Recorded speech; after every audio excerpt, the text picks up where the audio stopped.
All right, happy Tuesday. So today we're going to look at symbolism. Now we've looked at symbolism a couple times this year. Last time I think was in Tangerine. We were looking at some things like glasses and so on, but back in Beowulf, we had light and dark and lots of different symbols there. So when you write your myth next week, you're going to incorporate at least one symbol. So let's go over symbols in the myths we've been reading. So click on the link to your assignment. Let's scroll down to Tuesday and take a look at what we're doing here. So think about symbols. First, let's go over a little PowerPoint here real quick on symbols. Just to refresh, what is a symbol? So a symbol is something that represents something else, right? What can a symbol be?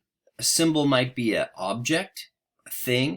It might be a picture, a word, a sound, a number, a language, a flag. A symbol can be any of those things, but it represents an idea other than itself. So religious symbols, right? People see a cross, it represents more to them. They see Star of David, represents more than just that shape. It represents an idea of religion, right? Mathematical symbols, plus, minus, divide, equals, that symbol, visual symbol in this case, represents order of operations. Is that right? The order of operations, some kind of mathematical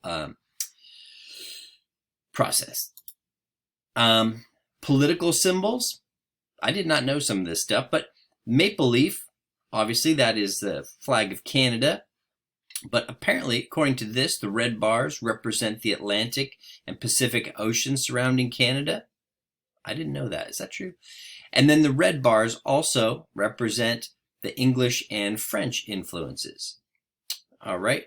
So in our flag, those stars represent a state, right? And then the red and white, you've got 13 of the stripes, right? Each one representing the original 13 colonies. Color symbolism, we're going to take a look at that today. But if you've got a color like red, red could be a symbol of like anger, things like the devil or hell or something like that in a painting, or it could be also a symbol of Valentine's Day or love. So red's a complicated one. So we'll be taking a look at color symbolism too. Symbolism in writing. Symbolism is used to give meaning to the writing beyond what's actually being described. So plot and action are on one level in the story, and symbolism is on another level. So here's some examples. A storm is occurring when there's a conflict or high emotions. So the weather could be a symbol of, the energy in the story, the conflict. Or transition from day to night might mean a move from goodness to evil. That happened a lot in Beowulf, didn't it? Remember they would go into the fen and it was all dark and gloomy and it kept saying in the darkest dark of the darkest night.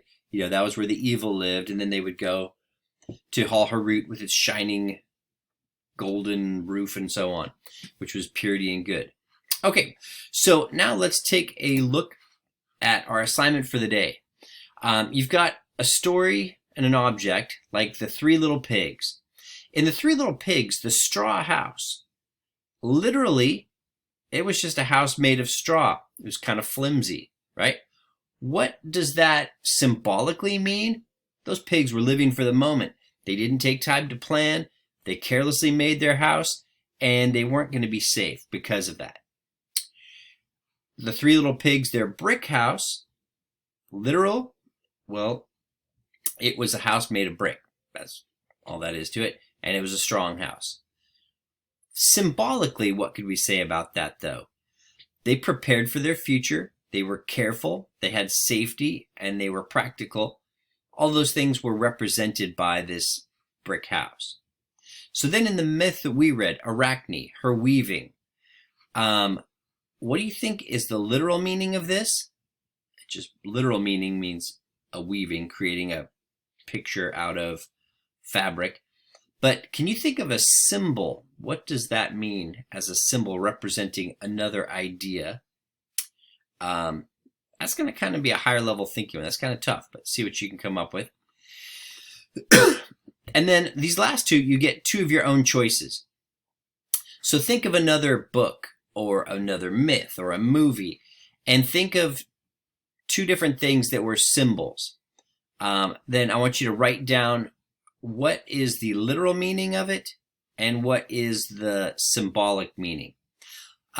Examples like in that, if you ever saw Holes, that was a great book, or a movie too. When they had to dig holes, what did that represent? In Tangerine, we just read that. Glasses, what do those glasses represent? When he had to wear the thick glasses, they seem to represent a couple different things. Literally, what are they? And then what do they represent? What's their symbolic meaning? What's the idea behind them? And then so come up with two examples of those. Then down here, we're going to look at color symbols, like the color blue could represent sadness, like blues music, or somebody's blue, feeling blue means they're sad. Moodiness.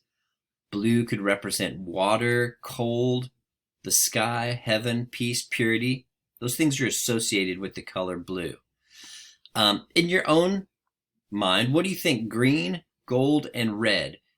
I want you to write out some other words that are symbolic meaning. What do they symbolize? Right? What does red symbolize? What does gold and green? Okay. And that's all you have to do today. There's not a lot to fill out really, but it's going to take a little bit for you to get your mind around this idea of things being a symbol. So they represent an idea, right? A dove, it's just a bird, represents peace. Same as an olive branch represents peace, right? So things that represent something, an idea. All right.